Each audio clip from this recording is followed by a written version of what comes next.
Stock wise mutual ফান্ডের holding সংক্রান্ত ভিডিওতে আমি সুররঞ্জন গঙ্গোপাধ্যায় আপনাদের সবাইকে স্বাগত জানাচ্ছি। চলুন ভিডিওটা শুরু করি। আজ হচ্ছে 3 নম্বর স্টককে নিয়ে আলোচনা করার দিন। আমরা প্রথম দিনে রিলায়েন্সকে নিয়ে আলোচনা করেছি, দ্বিতীয় দিনে এইচডিএফসি ব্যাংককে নিয়ে আলোচনা করেছি, আজকে আমরা তৃতীয় ক্যাপিটাল বড় ক্যাপিটাল টিসিএসকে নিয়ে আলোচনা করব। মিউচুয়াল ফান্ডরা সর্বদাই কিন্তু জানবেন শেয়ার মার্কেটে একটি গুরুত্বপূর্ণ ভূমিকা পালন করেন। তাদের ফান্ড ম্যানেজাররা কি করছেন সেটা কিন্তু আমাদের বোঝা উচিত এবং সেখান থেকে আমাদেরকে শেখা উচিত। সেই জন্যই আমি এই ধরনের আলোচনা আপনাদের সাথে করছি। যদিও আপনাদের রেসপন্স কিছুটা কম, কিন্তু তা হোক, যেটা উচিত সেই কাজটি আমি করব। তো টিসিএসকে নিয়ে চুলচেরা বিশ্লেষণ করা হবে। দেখব যে কতগুলো ফান্ড ম্যানেজার তাদের পোর্টফোলিওতে টিসিএসকে নিয়েছেন, কতগুলো নতুনভাবে ইনক্রিজ করছেন এবং আরও কিছু ঘটনা আমরা সমস্ত কিছুই এই ভিডিওতে আলোচনা করব। যারা আগের দুটো ভিডিও দেখেননি এবং মনে করছেন যে দেখাটা গুরুত্বপূর্ণ হতে পারে, তো তাদেরকে আমি বলবো যে আপনারা সেটিকে দেখে আসুন। দেখলে পরে এটি আপনাদের উপকারী লাগবে, খারাপ লাগবে না বলেই আমার মনে হয়। তো দেখুন, মিউচুয়াল ফান্ডসের ফান্ড ম্যানেজাররা কিন্তু শিক্ষিত, তাদের কাছে সোর্স রয়েছে, তাদের কাছে নিউজ রয়েছে, তাদের কাছে সমস্ত কিছুই আছে। সুতরাং তারা কোন কোন স্টকে কীরকম পার্সেন্টেজ ইনভেস্ট করে রেখেছেন, কেমনভাবে তারা ইনক্রিজ করছেন না ডিক্রিজ করছেন, সেইগুলোকে আমাদের জানা দরকার। এখন আমি স্টক ওয়াইজ আলোচনা করছি এবং এরই ফাঁকে ধীরে ধীরে আমি মিউচুয়াল ফান্ড ওয়াইজ আলোচনা করব। দুটি আলোচনার মধ্যে পার্থক্য দেখা যাবে। কি পার্থক্য দেখা যাবে? এখন কেবল এবং কেবলমাত্র রিলায়েন্সই হোক, কিংবা মনে করুন টিসিএসই হোক, কিংবা মনে করুন এইচডিএফসি ব্যাংক হোক, ধীরে ধীরে 50টা 500টা এই ধরনের স্টকগুলোকে নিয়ে আলোচনা করা হবে, যে নিফটি 50, নেক্সট নিফটি 50 ইত্যাদি পরপর ধাপে ধাপে চলবে। কিন্তু সেই আলোচনাতে যখন স্টক ওয়াইজ না আলোচনা করে আমরা মিউচুয়াল ফান্ড ওয়াইজ আলোচনা করব, তখন দেখব সেই মিউচুয়াল ফান্ডস এই মাসে কোনগুলোতে ফ্রেশ বাইং করেছে, কোনগুলোতে এক্সিট করেছে ইত্যাদি ইত্যাদি। অর্থাৎ বিষয়টা কিন্তু আলাদাভাবে আপনি এক ঝাঁক স্টক সম্পর্কে জানতে পারবেন। তো টিসিএস যেহেতু এগুলো বড় স্টক, আপনার পোর্টফোলিওতে রাখা উচিত বলে আমি মনে করি। যদি একটা ব্যালেন্স পোর্টফোলিও আপনি করতে চান, তাহলে পরে কিভাবে এগোতে হয়, ফান্ড ম্যানেজাররা কেমন করে এগোচ্ছেন, সেই বিষয়টা কিন্তু আপনারা আলোচনা করছি এবং আপনারা দেখতে পাচ্ছেন।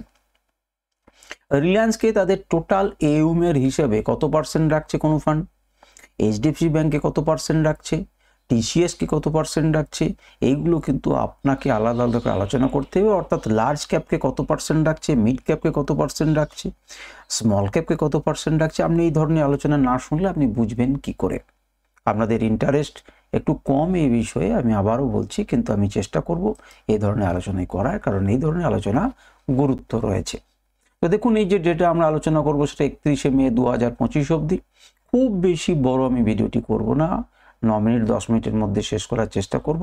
আপনাদেরকে স্ক্রল করে আমি দেখিয়ে দেবো, আপনারা সেগুলো পজ করে করে দেখবেন। তো প্রথমেই দেখুন, যেখানে আমরা কি দেখছি, 485টি ফান্ড কি করেছে, বড় বড় ফান্ড আমরা টিসিএসে অর্থাৎ টাটা কনসালটেন্সি সার্ভিস এই স্টকে কিন্তু ইনভেস্ট করে রেখেছে 485টি ফান্ড। এখানে কি দেখতে পাচ্ছেন, ফুল এক্সিট করেছে এই মাসেই, অর্থাৎ মে মাসে এক্সিট করেছে একটি, যার কাছে একটিও শেয়ার নেই। কোন ফান্ড সেটা আমরা দেখব, কতটা গুরুত্বপূর্ণ, সে কতটা রিটার্ন দিতে পেরেছে, এভরিথিং আমি দেখব। আর ফ্রেশ বাই করেছে 24টি ফান্ড। কোন কোন ফান্ড ফ্রেশ বাই করেছে সেটি আমরা দেখব। দেখুন, ফ্রেশ বাই মানে কিন্তু এমন নয় যে বাকিরা বাই করেনি। ফ্রেশ বাই মানে আমরা বলছি নতুন এন্ট্রি নিয়েছে কোন কোন ফান্ডগুলো, তো টিসিএসে সেটার সংখ্যা হচ্ছে মাত্র 24টি। আপনি প্রথমেই এই জায়গাটি, 3টি জায়গাকে দেখুন। আমরা 3টি মাসকে নিয়ে আলোচনা করব। মার্চ 2025, যেখানে 181 কোটি জায়গা ছিল, 188 কোটি 21 লক্ষ। আপনারা বুঝতে পারছেন, প্রায় 7 কোটি স্টক এই এপ্রিল মাসে তারা ইনক্রিজ করেছিল। প্রত্যেকটি ফান্ড 7 কোটি স্টক নিজেদের পোর্টফোলিওতে ঢোকানো মানে কিন্তু চারটিখানি কথা নয়। বরঞ্চ এপ্রিল থেকে মে মাসে মাত্র বেড়েছে মোটামুটি মনে করতে পারেন 22 লাখের মতো। 22 লাখ শেয়ার কিন্তু ইনক্রিজ হয়েছে। তাহলে প্রত্যেক মাসে ইনক্রিজ হচ্ছে কি হচ্ছে না, হচ্ছে, কন্টিনিউয়াসলি ইনক্রিজিং হচ্ছে। অর্থাৎ টিসিএসে কিন্তু রুচি রয়েছে বিভিন্ন ফান্ডের, একা একজনের নয়, কিন্তু 7 কোটি ফোল্ডে এই পোর্টফোলিওতে ইনক্রিজ করা কিন্তু চারটিখানি কথা নয়। অর্থাৎ টিসিএসে কিন্তু আমাদের রুচি রয়েছে। আচ্ছা, এরপরে আমরা এই আলোচনাটাতে পড়ে আসছি নাম্বার অফ ইয়ার্স। তার আগে একটুখানি আপনি দেখুন আমি যখন স্ক্রল করছি আপনারা 15টা টপ ফান্ডকে সর্বদাই দেখতে পাচ্ছেন, 5 নাম্বার, 10 নাম্বার এবং 15 নাম্বার। 15টি বড় বড় ফান্ড অ্যাকর্ডিং টু শেয়ার, কতগুলো করে শেয়ার রেখেছে তাদের সেই সংখ্যা অনুযায়ী এখানে আমরা সাজিয়েছি কতজনটা না 15টি স্টককে, এবং 485টি স্টক রয়েছে। এরা কি কন্টিনিউয়াসলি ইনক্রিজ করছে? কেবলমাত্র এদের আলোচনা করে আমরা দেখব, কারণ যারা অত্যধিক বেশি শেয়ার কিনেছে তাদের ইনভেস্টেড অ্যামাউন্টও বেশি। এসবিআই নিফটি ইটিএফ যেখানে 6,295 কোটি টাকা লাগিয়েছে, তারপরে 4,319 কোটি টাকা, 1,970 কোটি টাকা, 1,808, 1,805, 1,573 কোটি টাকা, এরা কিন্তু এমনি লাগিয়ে বসে নেই। সুতরাং আপনারা সেটা বোঝার চেষ্টা করুন, এবং কত পার্সেন্ট টোটাল ক্যাপিটালের তারা ইউজ করেছে। 3% ইউজ করেছে টিসিএসকে।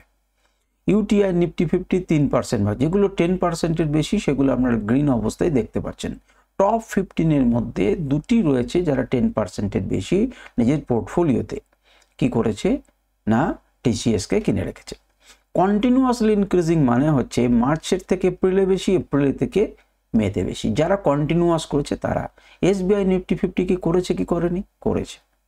দ্বিতীয় নাম্বার দেখুন আমাদের দ্বিতীয় স্টকটি, সেটিও করেছে। তৃতীয় সেটি করেছে। যেটি নো লেখা রয়েছে সেটিকে দেখুন তো, এই দুটিতে দেখুন একই কোয়ান্টিটি, অর্থাৎ তারা কমায়নি, এটাকে আপনি টিক ধরতে পারেন। তারপরেরটা ইয়েস তো রয়েছে নোতে দেখুন তো কমিয়েছে কি কমায়নি? দেখুন কমায়নি। দেখুন এখান থেকে ইনক্রিজ করেছে, প্লাস করেছে এবং তারপর কিন্তু ইকুয়াল রেখেছে, সুতরাং এটাও ঠিক রয়েছে। এটি নো আপনি বলছেন ঠিকই, কিন্তু দেখুন ইনক্রিজ করেছে তারপর ইকুয়াল রেখেছে। এটাতে দেখুন কি করেছে, এটাতে দেখুন ইনক্রিজ করেছে এবং তারপর ইকুয়াল রেখেছে। এটাতে ইনক্রিজ করেছে, নোতে দেখুন তিনটেতেই সমান রেখেছে। তাহলে নো যেটা দেখছেন সেটা কিন্তু আসলে নো নয়, সেটাতে কি করেছে না এই দুটোকে তারা কি করছে না ইনক্রিজ সময়ের সঙ্গে সঙ্গে করেছে। অর্থাৎ এই যে টপ 15 আপনি যদি ধরতে পারেন যারা সব থেকে বেশি টাকা লাগিয়েছে 15 টিসিএস-এর মধ্যে, তারা প্রত্যেকেই কিন্তু কি করছেন না প্রত্যেকেই কিন্তু কিনেছেন, কমায়নি। মাসের পর মাস তাদের কাছে থাকা সত্ত্বেও তারা কিন্তু ইনক্রিজ করেছে। তো এই কন্টিনিউয়াসলি ইনক্রিজিং কতগুলো স্টক করেছে 488টার মধ্যে? 101টা। এটা যদি খুব ভালো করে দেখেন তাহলে এই সংখ্যাটা প্রচুর হবে যারা একটা স্টকও বেশি কিনেছে, কিন্তু যারা সমান করেছে তাদের সংখ্যা কিন্তু বিরাট। সমান আছে বা কমায়নি তাদের সংখ্যা কিন্তু বিরাট। সুতরাং 101টা নয়, সেটা তো 20%-এর বেশি কিন্তু টিসিএসে আস্থা রেখেছেন এবং কিনে চলেছেন। আপনিও দেখেন। এরপরে ফ্রেশ বাই হিসেবে আপনি ডান দিকে দেখতে পাবেন, ডান দিকে জিনিসগুলো দেখতে পাবেন যে ফ্রেশ বাই কারা। দেখুন এটা এন্ট্রি করেছে, কত কোটি টাকার এন্ট্রি করেছে? 207 কোটি টাকার এন্ট্রি করেছে। আপনি বুঝতে পারছেন এই দুটো জিরো ছিল, এখানে ফ্রেশ এন্ট্রি করেছে। এই দুটো জিরো ছিল, এখানে ফ্রেশ এন্ট্রি করেছেন। তো সেখানেও কিন্তু 188 কোটি টাকা। তাহলে আগের মে মাসে চার্ট ফেলুন এবং 24টা ফ্রেশ বাইং এসেছে, চারটিখানি কথা নয়, সেখানে প্রচুর পার্সেন্টেজ এসছে। আর যদি খুব ভালো করে লক্ষ্য করেন তো এখানেও কিন্তু ছোট ছোট বাইং প্রচুর আসবে। যেমন দেখুন এইটা কন্টিনিউয়াস ইনক্রিজিংয়ের মধ্যে নেই, কিন্তু কোয়ান্টিটিটা একবার তাকিয়ে দেখুন, যেখানে ছিল 29,89,000, সেখানে 89 বলছি, 2,98,900, সেখানে 4,67,600। অর্থাৎ আদিত্য বিড়লা এই যে 18,000 যাদের 18,000-এর বেশি কোটি টাকার বেশি যাদের ক্যাপিটাল, তারা কিন্তু দেখুন কত ইনক্রিজ করেছে। তাও এরা কিন্তু কি করেছে না আমরা কি দেখেছি খানিকটা হয়েছে বলে এটা কন্টিনিউয়াস ইনক্রিজিংয়ে পড়েছে, খানিকটা চেঞ্জ করেছে তারপরে হিউজ চেঞ্জ করেছে। তাহলে বুঝতে পারছেন এরকম করে যদি আপনি ধরেন তাহলে প্রচুর আপনাদের সামনে থাকবে যেগুলো এন্ট্রি করছে। দেখুন 76 কোটি টাকার স্টককে কেনা হয়েছে, প্রায় 2,22,000 স্টক কিনেছে এই আপনাদের আইসিআইসিআই প্রুডেন্সিয়াল কোয়ালিটি। তো এইভাবে আমি আস্তে আস্তে ধীরে ধীরে এগোচ্ছি। প্রত্যেকটা বললে পরে তো আপনারা বিরক্ত হবেন।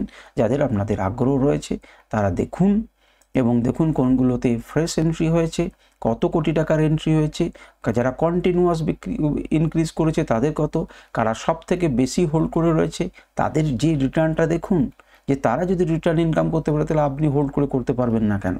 যেমন এখানে নতুন এন্ট্রি হয়েছে দেখুন 84,734টা ডিএসপির বিজনেস, তারা দেখুন আবার এন্ট্রি করেছে, দেখুন 24 কোটি টাকার স্টকে ইনভেস্ট করেছে। তারপরে দেখুন আবার এন্ট্রি হয়েছে 19 কোটি টাকার বাজাজ ফিনসার্ভে। তারপরে দেখুন এখানে ইউটিআই মাল্টিক্যাপ যে 55,000 স্টক কিনেছে আপনার হচ্ছে 19 কোটি টাকা দিয়ে। সুতরাং টিসিএসের উপরে কিন্তু লোকেদের আস্থা রয়েছে। তো এই লোকগুলো, এই ফান্ড ম্যানেজারগুলো তো বোকা নয়, যাকে একটি মাত্র ভদ্রলোক একটি মাত্র ফান্ড যেটা এক্সিট করেছে সেটা আপনারা দেখুন, সেই ফান্ডটি যারা পুরোপুরি ফুল এক্সিট করেছে। তো ফুল এক্সিট করেছে আমাদের এটা কোনো একটা জায়গাতে তথ্যে ভুল হয়েছে, ফুল এক্সিট করেছে আমাদের এতগুলি, দেখতে পাচ্ছেন 1 2 3 4 5 6 6টা আমাদের ওখানে লেখাটা ভুল হয়েছে, 6টা কিন্তু আমাদের স্টকে করেছে ফুল এক্সিট করেছে এখান থেকে এখানে, টোটাল 6 খানা ফুল এক্সিট করেছে এই পর্যন্ত। তাহলে পরে আমরা দেখতে পাচ্ছি যেটা আমরা একটা দেখিয়েছিলাম এটা কোনো কারণে ভুল হয়েছে, এটি হবে 6টা স্টক তারা ফুল এক্সিট করেছে এখান থেকে, ফুল এক্সিট করেছে 6টা, এটি 6টি। তো ঠিক আছে, তাহলে নাম্বার অফ ওয়েজ দেখতে পাচ্ছেন 101টা ফান্ড ম্যানেজার কিন্তু তাদের কন্টিনিউয়াসলি বাইং করেছে। কন্টিনিউয়াসলি বাইং মানে প্রত্যেকটা মাসে বাইং করেছে, টোটাল ওভারঅল কন্টিনিউয়াস ইনক্রিজ করেছে, 24টা ফ্রেশ বাই এসছে। সুতরাং হিউজ এখানে বাইং এসেছে, আপনারা চার্টে দেখুন। এবং আপনাদের কাছে যদি টিসিএস থাকে তাহলে আমাকে কমেন্ট করে জানান এবং এর বিচার বিশ্লেষণ করুন, কোন কোন জায়গাতে কোন কোন ক্যান্ডেলে কিভাবে কেনা হয়েছে, দাম কতটা বৃদ্ধি পেয়েছে, এমন আপনারা ভাবনা চিন্তা করুন। আজকের আলোচনা এই পর্যন্তই। নমস্কার, ধন্যবাদ।